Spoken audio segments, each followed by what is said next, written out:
persilakan Menteri Pengajian Tinggi untuk menyampaikan pengulungan beliau. Silakan.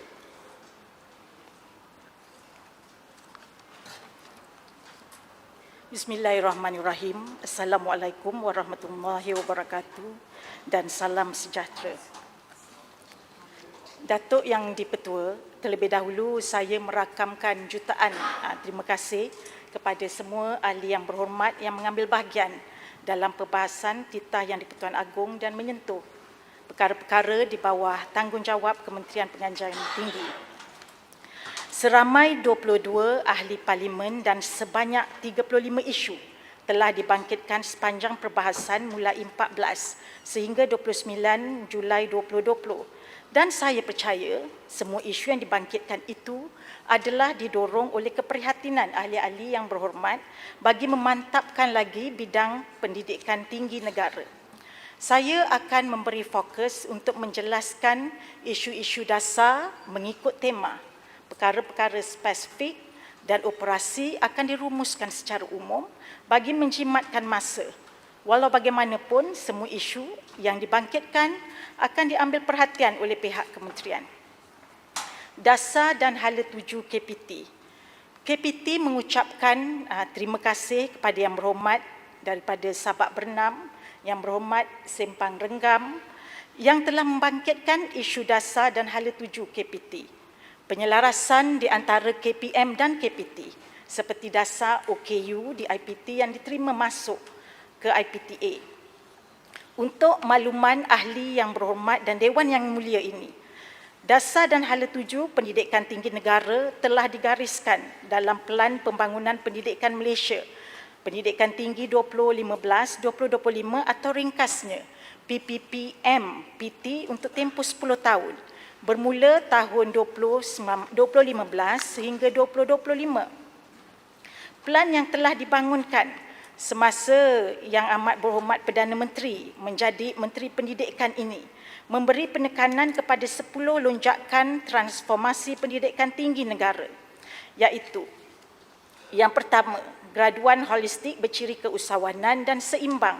Kedua, kecemerlangan bakat. Ketiga, menghayati pembelajaran sepanjang hayat. Keempat, graduan TVET yang berkualiti. Kelima, kemampanan keuangan. Keenam, pemantapan tadbir urus. Ketujuh, ekosistem inovasi. Kelapan, keunggulan global. Kesembilan, pembelajaran dalam talian tahap global. Dan yang ke-10, transformasi penyampaian pendidikan tinggi. Dalam 5 tahun lalu, pencapaian KPT mengikut lonjakan-lonjakan tersebut amat memberangsangkan. Ini termasuklah dari segi pertambahan enrolment pelajar dan peningkatan pengiktirafan global dalam pelbagai aspek seperti penerbitan, hasil penyelidikan, pattern dan kualiti institusi serta kenaikan bilangan pelajar antarabangsa yang signifikan.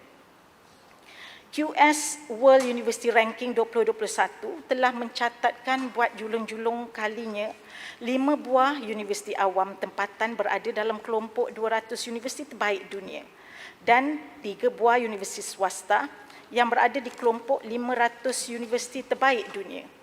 Universiti Melaya misalnya telah melonjak 11 anak tangga daripada kedudukan ke-70 pada tahun lepas ke kedudukan ke-59 pada tahun ini.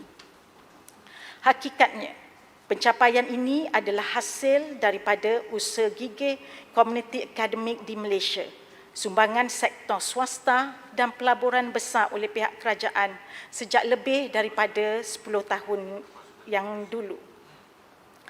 Dalam bidang TVET pula, 9 buah politeknik menduduki 10 tempat teratas ranking institusi TVET di rantau Asia Pasifik oleh Asia Pacific Accreditation and Certification Commission ataupun APAC.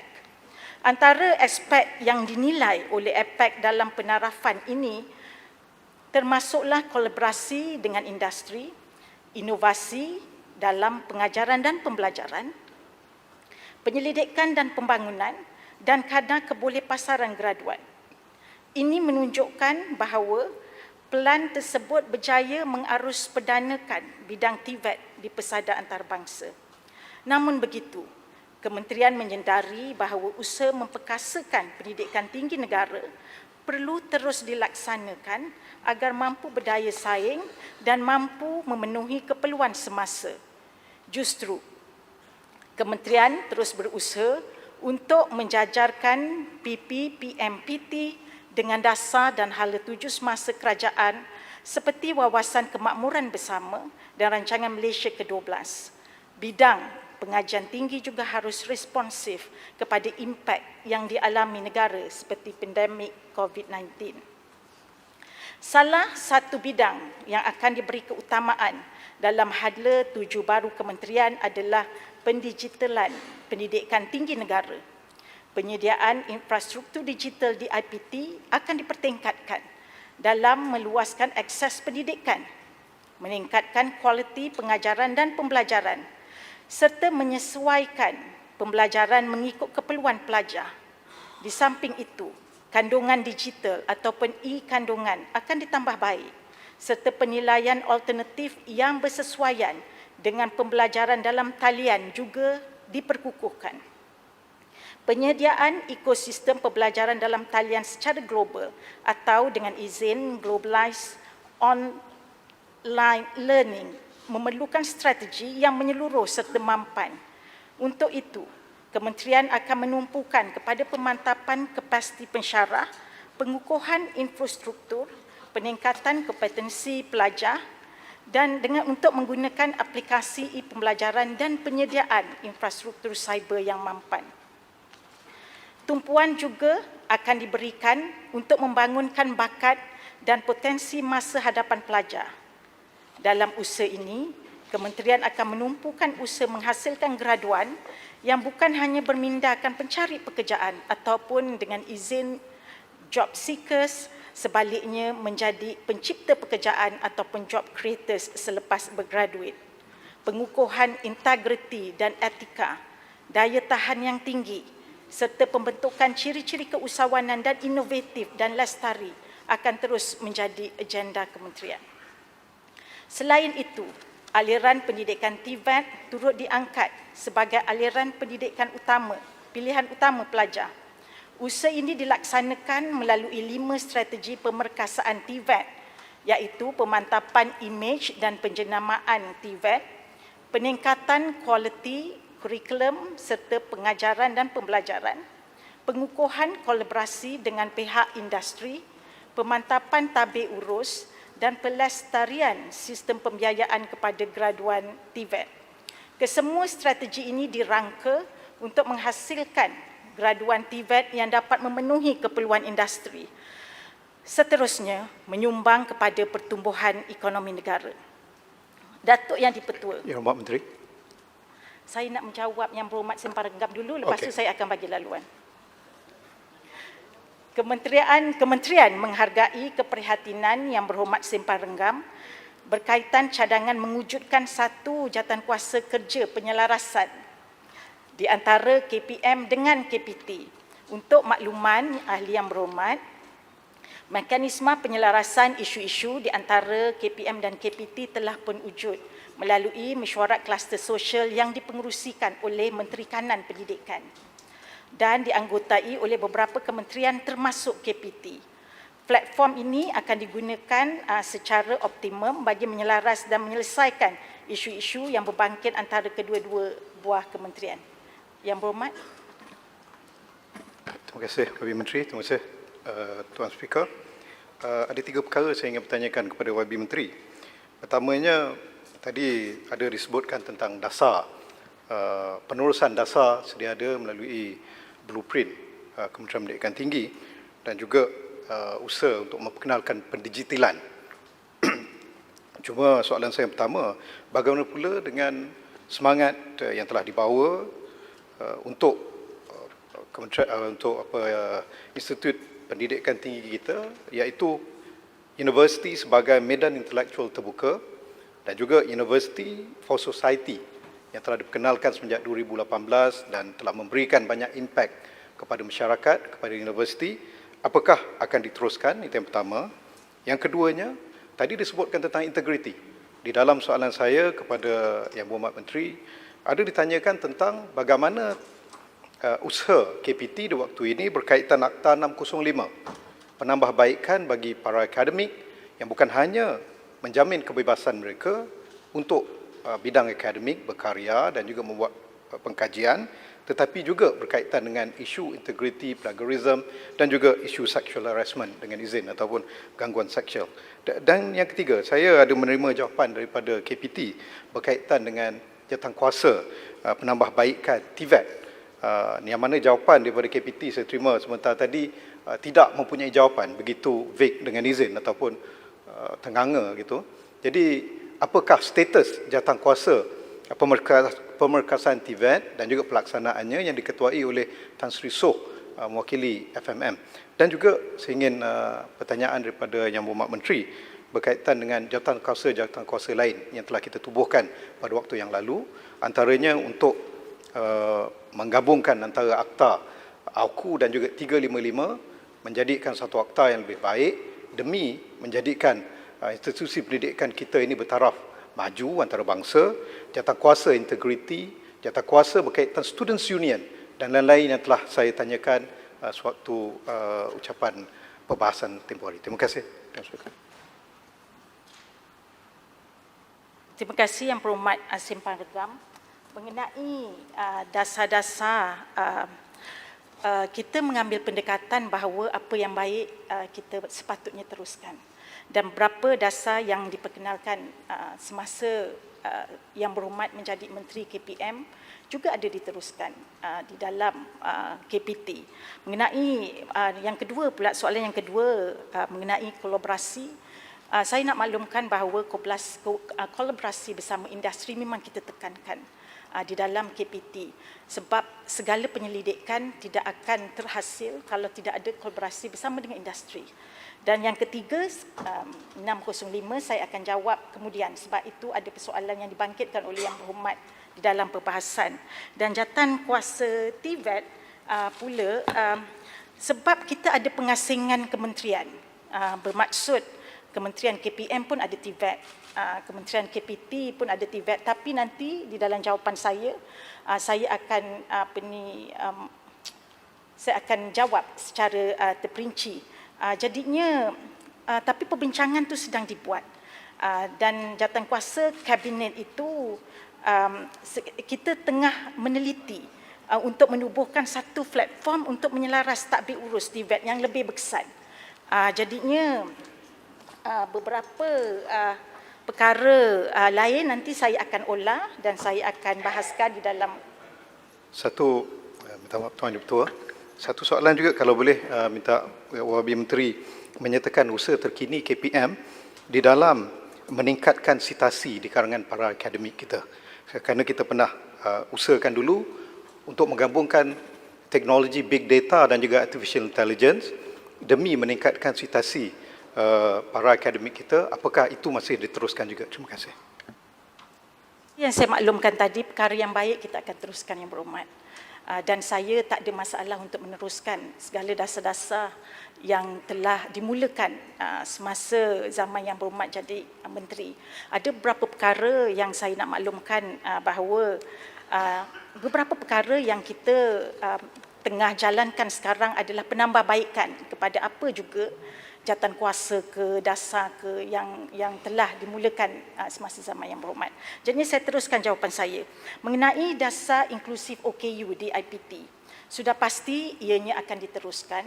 Dasar ini penting bagi memastikan kemudahan dan sistem sokongan pendidikan yang berterusan dapat kita berikan kepada pelajar-pelajar OKU yang berjaya mendapat tempat di IPT. Sehingga 31 Disember 2019, jumlah keseluruhan pelajar OKU yang sedang mengikuti pengajian di Universiti Awam adalah seramai 672 orang.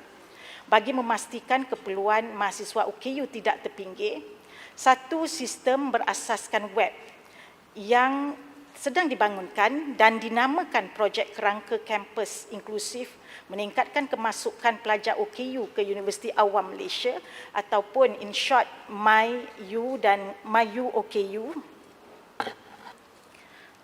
sedang dibangunkan bertujuan untuk membantu universiti awam melaksanakan penilaian kendiri untuk menilai ketersediaan setiap universiti awam dalam mewujudkan kampus inklusif.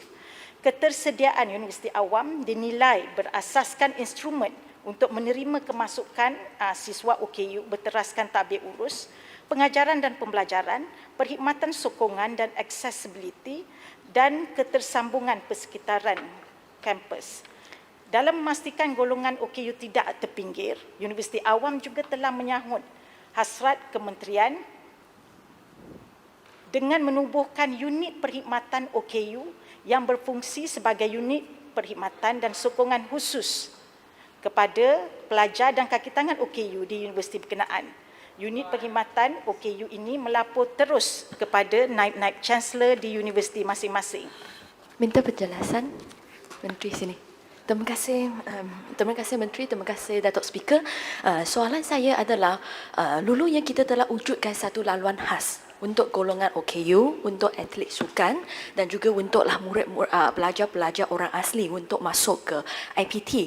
Jadi saya nak tahu untuk sesi baharu ini, tahun 2020, berapa orang OKU yang dapat tawaran dan juga menerima tawaran itu melalui laluan khas, bukan sahaja untuk golongan OKU tetapi juga untuk atlet sukan dan juga golongan orang asli. Saya minta maklumat ini daripada Menteri. Terima kasih. Detail maklumat tu saya akan minta pegawai siapkan dan saya akan maklumkan, tetapi laluan khas tu tetap ada dan dalam waktu yang sama dia mempunyai minima kredit dia nak masuk ke universiti. Dasar-dasar itu tetap kita teruskan sebab kita tidak mahu ada sesiapa pun yang ketinggalan daripada mencapai pendidikan, terutamanya pendidikan tinggi. Yang berhormat Datuk Yang di-Pertua, Yang berhormat Puntian, Yang berhormat Sungai Petani, Yang berhormat Jelebu, Yang berhormat Petaling Jaya telah membangkitkan berkenaan pembangunan graduan yang holistik dan seimbang, merangkumi aspek keusahawanan dan peningkatan kemahiran serta kebolehpasaran graduan. Kajian pengesanan graduan 2019 yang dilaksanakan oleh Kementerian menunjukkan bahawa 189,543 graduan ataupun 63.5% daripada 330,557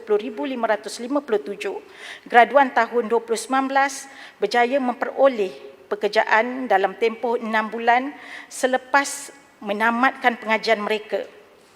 Manakala 49,875 graduan atau 16.7% sedang melanjutkan pengajian ke peringkat yang lebih tinggi. 4,029 atau 1.3% sedang mengikuti latihan untuk meningkatkan kemahiran.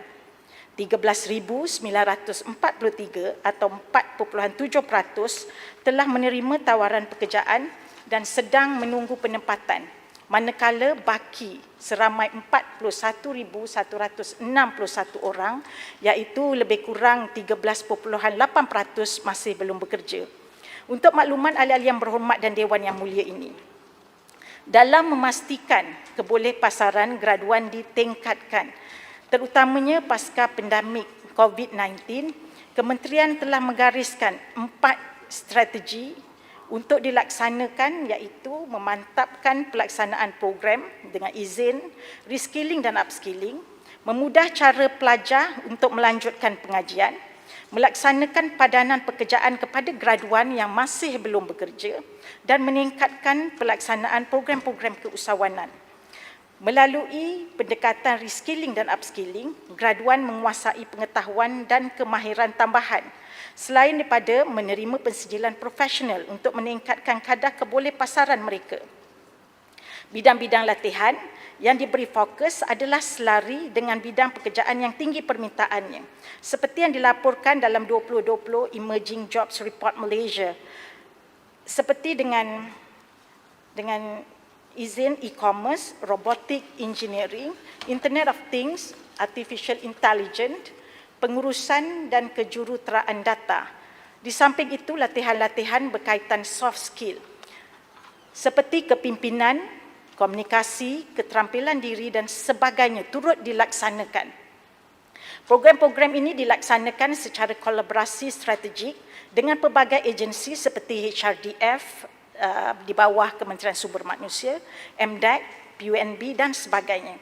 Konsep latihan secara place and train dengan izin akan turut diberikan keutamaan di mana graduan akan ditempatkan di syarikat-syarikat yang telah dikenal pasti untuk diberikan kemahiran sebelum diambil bekerja secara tetap. Selain itu, bantuan keuangan juga ditawarkan kepada mereka yang ingin melanjutkan pengajian ke peringkat yang lebih tinggi. Antara inisiatif tersebut adalah seperti My Brain Science, Beasiswa Menteri Pengajian Tinggi dan bantuan keuangan pelajar OKU. Pihak kementerian juga telah mengemukakan cadangan kepada unit perancang ekonomi Jabatan Perdana Menteri untuk meneruskan pelaksanaan program My Brain 15. Atas kejayaannya ataupun success stories My Brain 15 ini, yang memberi penajaan kepada 56,910 pelajar.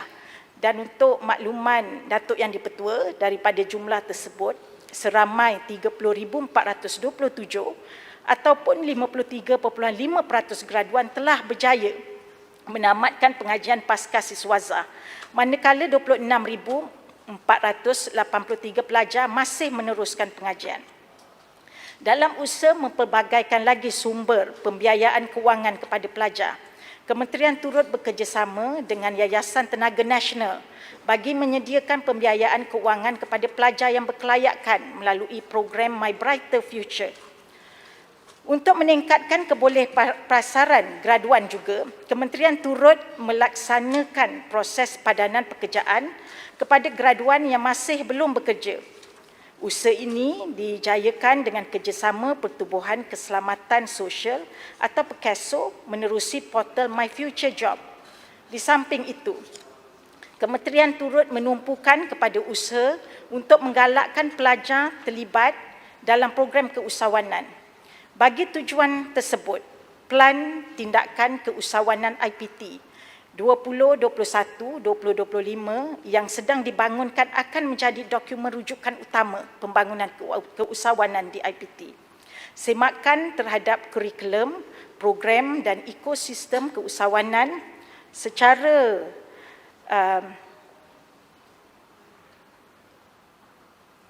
semakan terhadap kurikulum, program dan ekosistem keusahawanan secara keseluruhan di IPT turut dilaksanakan bagi memastikan impak program yang maksimal. Yang berhormat Kulai, saya dah ada maklumat laluan khas kemasukan ke universiti. OKU adalah seramai 186, atlet sukan 93, orang asli 273 dan B40 adalah seramai 37,811 orang. Ini maklumat yang saya dapat. Ya, okey, terima kasih. Kementerian dengan kerjasama pihak Tekun Nasional akan turut memperkenalkan sistem pembiayaan mikro kepada mahasiswa bagi membantu mereka mengembang dan meningkatkan perniagaan masing-masing. Pihak PUNB pula akan membiayai program-program keusahawanan berkonsepkan mentor-mentee untuk membolehkan bimbingan secara langsung daripada usahawan-usahawan yang telah berjaya. Bagi memudahkan bakal graduan membangunkan kerjaya dan meningkatkan kebolehpasaran mereka, Kementerian juga mengambil inisiatif membangunkan portal yang kita namakan Graduate Reference Hub for Employment and Training ataupun secara ringkasnya kita panggil GRADE. Dia adalah satu sistem baru yang sedang dibangunkan sekarang. Antara maklumat dan perkhidmatan yang bakal kita siapkan ataupun kita sediakan dalam portal sehenti ini adalah seperti perkhidmatan padanan pekerjaan, permohonan untuk mengikuti program reskilling dan upskilling, permohonan kemudahan penajaan dan bantuan keuangan melanjutkan pengajian, perkhidmatan untuk mendapatkan kaunseling kerjaya dan e-profiling. Dianya macam one stop center juga, Datuk Yang di-Pertua. Datuk Yang di-Pertua, Yang Berhormat Kuala Krai telah menyentuh mengenai mekanisme pembayaran balik pinjaman Perbadanan Tabung Pendidikan Tinggi Nasional ataupun in short kita panggil PTPTN. Kerajaan telah melaksanakan penangguhan bayaran balik pinjaman kepada peminjam PTPTN selama 6 bulan bermula 19 Mac sehingga 30 September 2020. Inisiatif ini dapat memberi manfaat kepada 1.5 juta peminjam dengan jumlah bayaran balik yang ditangguhkan iaitu sebanyak 750 juta. Seperti yang kita sedia maklum, Yang Amat Berhormat Perdana Menteri pada 29 Julai yang lalu telah mengumumkan pelanjutan tempoh moratorium pembayaran balik pinjaman industri bank selama 3 bulan lagi kepada peminjam-peminjam yang benar-benar memerlukan. Sehubungan dengan itu, ingin saya memaklumkan bahawa kerajaan juga bersetuju untuk melanjutkan tempoh moratorium kepada peminjam PTPTN sehingga Disember 2020. Penangguhan ini akan melibatkan anggaran jumlah bayaran balik sebanyak ringgit Malaysia 375 juta. Ini bermakna jumlah keseluruhan anggaran penangguhan bayaran balik adalah sebanyak ringgit Malaysia 1.125 bilion. Selain daripada itu, di atas keprihatinan kerajaan bagi membantu meringankan bebanan bayaran balik peminjam, beberapa inisiatif juga telah diperkenalkan. Antaranya PTPTN bersama dengan Perkaso telah menganjurkan virtual mini job hunt for PTPTN borrowers secara atas talian. Tujuan dia adalah untuk membantu peminjam mendapatkan peluang pekerjaan. Seterusnya berupaya membuat bayaran balik pinjaman mereka. Yang keduanya pula, PTPTN juga membantu mengurangkan bebanan atau komitmen bayaran balik pinjaman dengan sentiasa terbuka untuk membuat rundingan bagi menstrukturkan semula bayaran balik pinjaman sehingga umur 60 tahun dan menangguhkan bayaran balik pinjaman sehingga maksima 24 bulan. Kerajaan yang bertanggungjawab serta prihatin akan sentiasa memastikan kebajikan serta permasalahan rakyat ditangani dengan sebaiknya. Dan pada masa yang sama, perlu melindungi sumber yang ada agar sentiasa dalam keseimbangan dan kekal lestari. Yang Berhormat Noah. Terima kasih Yang Berhormat Menteri. Saya agak yakin bantuan itu akan banyak membantu meringankan beban anak-anak muda khususnya mahasiswa kita. Cuma saya ingin minta penjelasan. Beberapa minggu sebelum perubahan kerajaan melalui gerakan Sheraton, Jemaah Menteri telah pun sebulat suara meneluskan skim PTPTN yang baru di mana anak muda khususnya berkeluarga yang susah, yang baru tamatkan pengajian dan ada beban hutang PTPTN yang agak tinggi, hanya perlu membayar semula hutang PTPTN apabila gaji mereka cecah RM4,000 Malaysia. Skim pembayaran semula ini jelas akan membantu anak muda apabila mereka masuk ke dunia pekerjaan, mereka tidak akan dibebankan dengan hutang ini dan apabila mereka telah pun cecah gaji yang mencukupi, apabila masa itulah mereka perlu membayar semula supaya akhirnya dapat membantu kerajaan secara keseluruhan. Persoalan saya, adakah kerajaan akan meneruskan skim ini kerana ia sepatutnya dibentangkan semasa bajet stimulus yang diumumkan oleh Yang Amat Berhormat Perdana Menteri? Adakah Kerajaan Perikatan Nasional akan meneruskan skim PTPTN yang baru pembayaran semula apabila mencecah RM4,000 Malaysia? Terima kasih Yang Berhormat Menteri.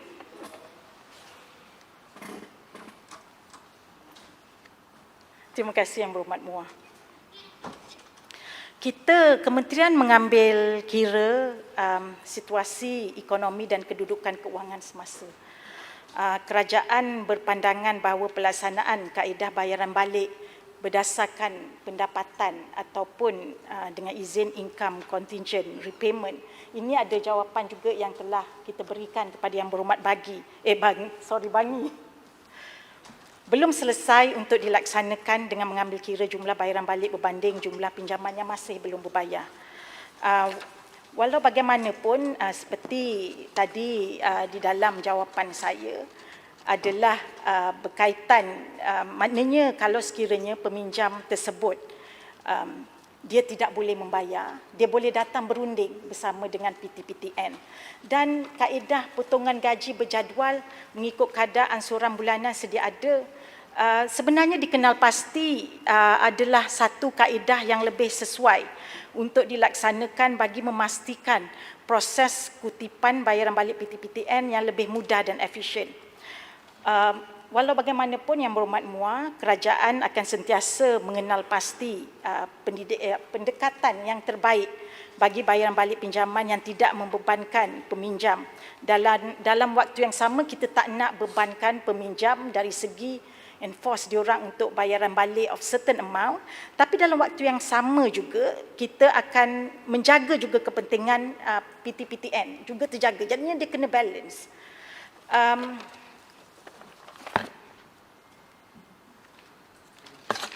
Datuk Yang di-Pertua. Wangi dan Kulai, dua orang. Menteri sebagai bekas ahli lembaga PTPTN. Terima kasih Tuan Speaker. Saya apabila saya dapat maklumat terkini berdasarkan pembayaran balik ini, saya memang mengucapkan tahniahlah kepada kerajaan atas keprihatinan ini. Tetapi pada masa yang sama juga ada impak kewangan kepada PTPTN. Bayaran balik 1 tahun untuk PTPTN adalah lebih kurang 2 bilion ringgit. Apabila bayaran ini ditunda, memang ada kesan dari segi borrowing ataupun peminjaman. Jadi saya nak tanya, apakah anggaran defisit yang akan dialami oleh PTPTN pada tahun 2020 akibat daripada rancangan yang akan dijalankan oleh kerajaan pusat? Terima kasih. Terima kasih Yang Berhormat Bani, saya tidak ada maklumat sebab ia berkaitan dengan data dan fakta. Saya akan bagikan maklumat tersebut secara bertulis kepada Yang Berhormat Bani. Datuk Yang di-Pertua, pemekasaan TVET dalam menghasilkan tenaga kerja berkemahiran tinggi. Yang Berhormat Puntian, Yang Berhormat Kuala Kerai, Yang Berhormat Betong, Yang Berhormat Petaling Jaya, Yang Berhormat Sabak Bernam, Yang Berhormat Bukit Mentajam, Yang Berhormat Hang Tuah Jaya, Yang Berhormat Beaufort dan Yang Berhormat Cameron Highland telah menyentuh mengenai usaha pemekasaan dan mengarus perdanakan TVET bagi menghasilkan tenaga kerja berkemahiran tinggi negara.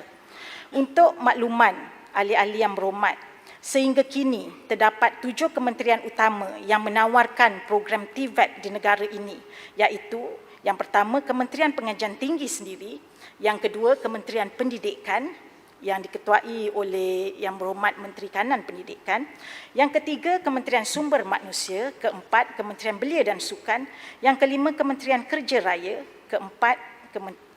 keenam Kementerian Pembangunan Luar Bandar, ketujuh Kementerian Pertanian dan Industri Makanan.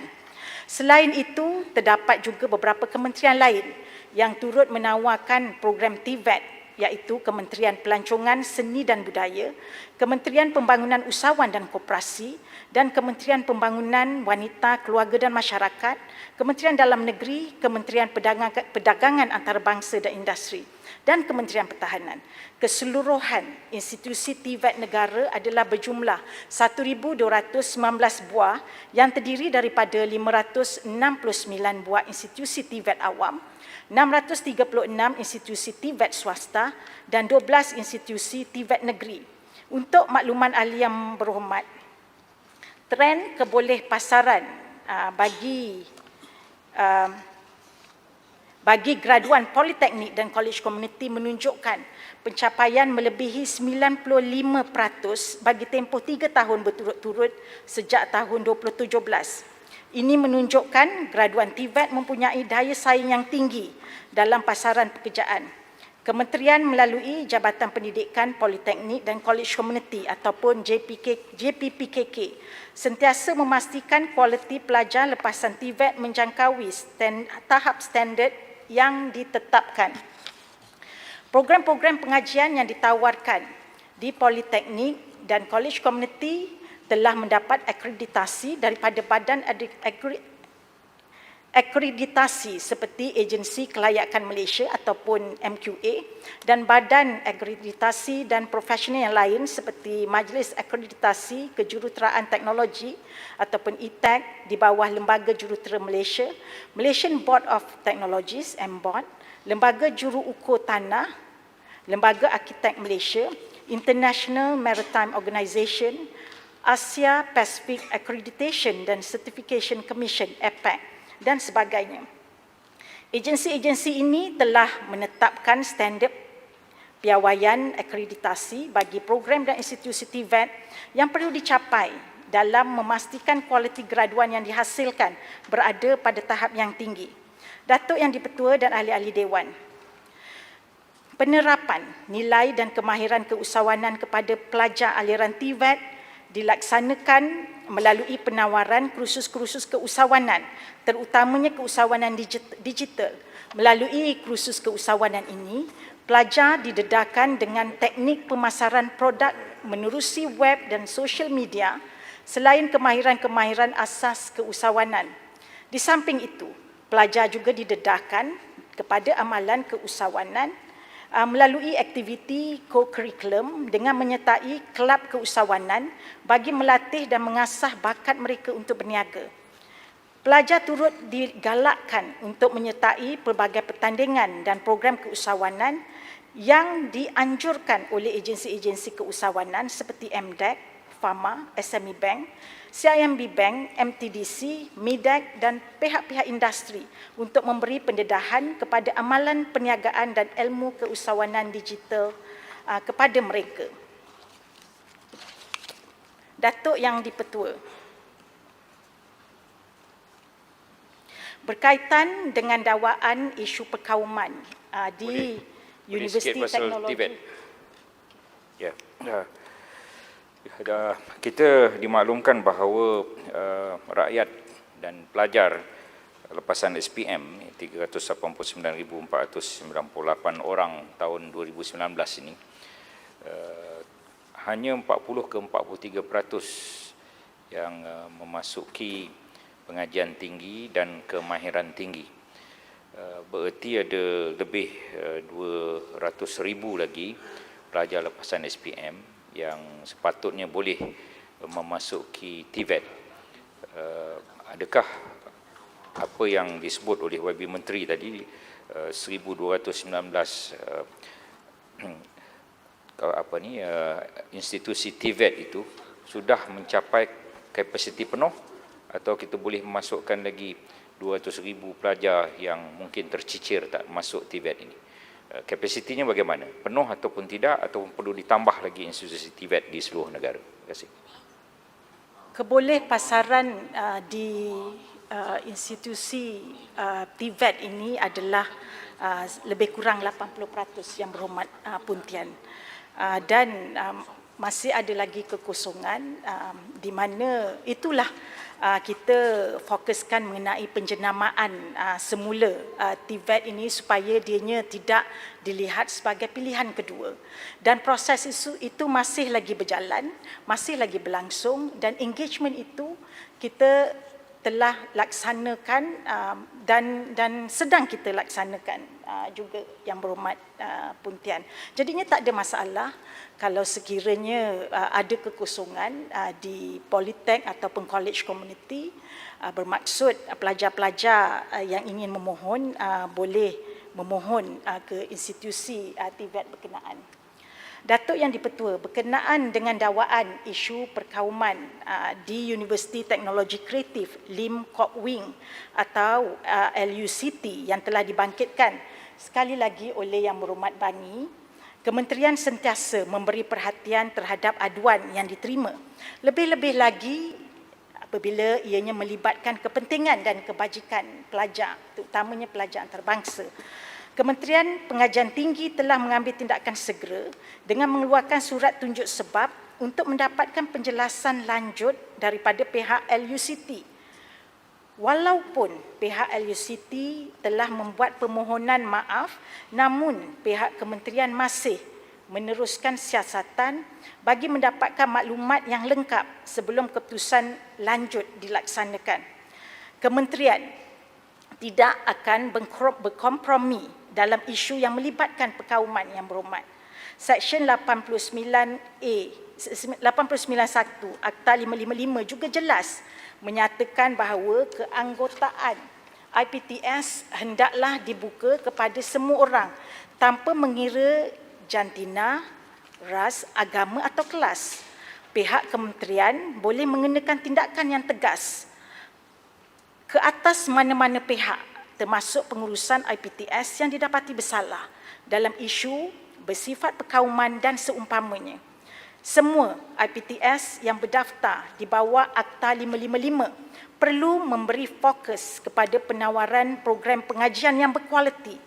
IPTS juga memainkan peranan dalam membantu negara mempromosikan pendidikan tinggi swasta dengan menunjulkan branding dan imej negara yang dihormati di peringkat antara bangsa.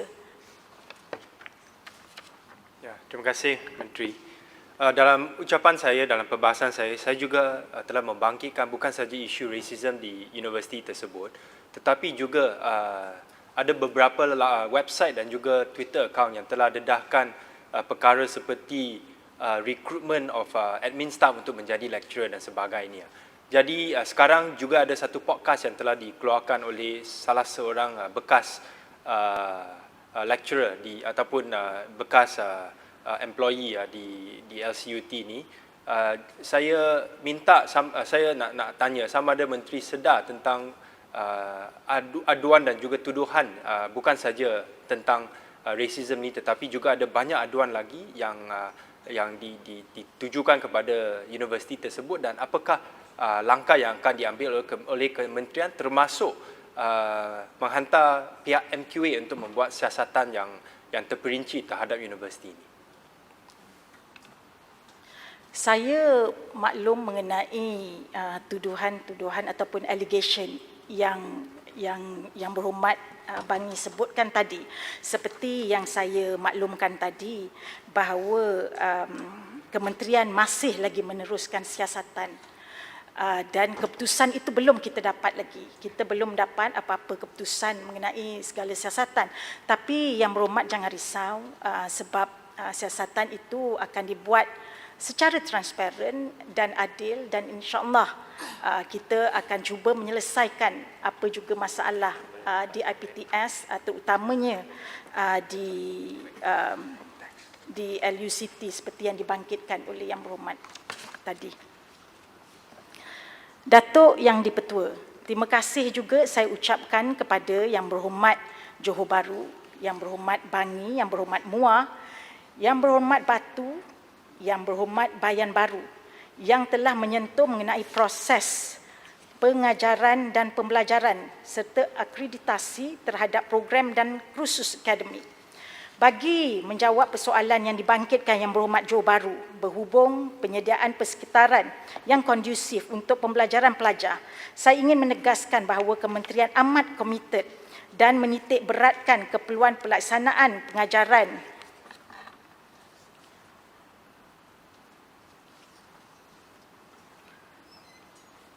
persekitaran yang kondusif untuk pembelajaran pelajar. Saya ingin menegaskan bahawa kementerian amat komited dan menitik beratkan keperluan pelaksanaan pengajaran dan pelajaran atau PDP di IPT. PDP telah diteruskan secara atas talian seawal bulan April 2020. PDP dalam talian ini dilaksanakan melalui pelbagai aplikasi seperti Microsoft Teams, Meet, Zoom, Webex dan sebagainya. Selain itu, pensyarah turut menyediakan bahan pembelajaran yang boleh diakses oleh pelajar melalui beberapa platform dan kaedah seperti Massive Open Online Courses, Learning Management System, YouTube dan sebagainya. UA juga telah mengoptimumkan penggunaan kaedah Open Distance Learning sendiri untuk berkongsi bahan pengajaran serta menjalankan PDP atas talian. Inisiatif untuk menghantar bahan pengajaran secara pos juga dilaksanakan oleh Universiti Awam bagi memudahkan pelajar di luar bandar dan yang menghadapi masalah capaian internet turut juga dilaksanakan oleh Universiti Awam. 1 minit lagi Yang Berhormat Menteri. Di samping itu, kementerian dan Universiti Awam dengan kerjasama pihak komunikasi di negara ini telah mengambil langkah awal dengan menawarkan pakej internet mampu milik kepada pelajar dan kaki tangan di Universiti Awam. Antara universiti yang terlibat adalah Universiti Sains Malaysia, Universiti Teknologi Malaysia Melaka dan Universiti Melaya yang telah menerima pakej khas data jalur lebar untuk membantu kelangsungan PDP di universiti masing-masing. Berhubung dengan persoalan mengenai penganjuran kursus dalam talian secara percuma yang telah dibangkitkan oleh Yang Berhormat Johor Bahru, saya ingin memaklumkan bahawa pelajar yang ingin mengambil kursus dalam talian yang ditawarkan melalui Pelantar MOOC adalah tidak dikenakan bayaran kecuali bagi tujuan mendapatkan penganugerahan sijil. Kursus Malaysia MOOC juga boleh diberikan kredit. Perkara ini telah dijelaskan dalam garis panduan pindah kredit MOOC yang dikeluarkan oleh Agensi Kelayakan Malaysia. Masih dah tamat dah, Menteri. Terdapat, saya habis. Ringkas saja Menteri. Lepas pantai. Ringkas saja. Tak apalah Yang Berhormat Lembah Pantai. Saya jumpa nanti. Minta gulung. Terdapat juga Universiti Awam yang menyediakan kemudahan UM. pemindahan kredit MOOC di antara Universiti Awam bagi kursus yang telah diambil melalui Pelantar MOOC.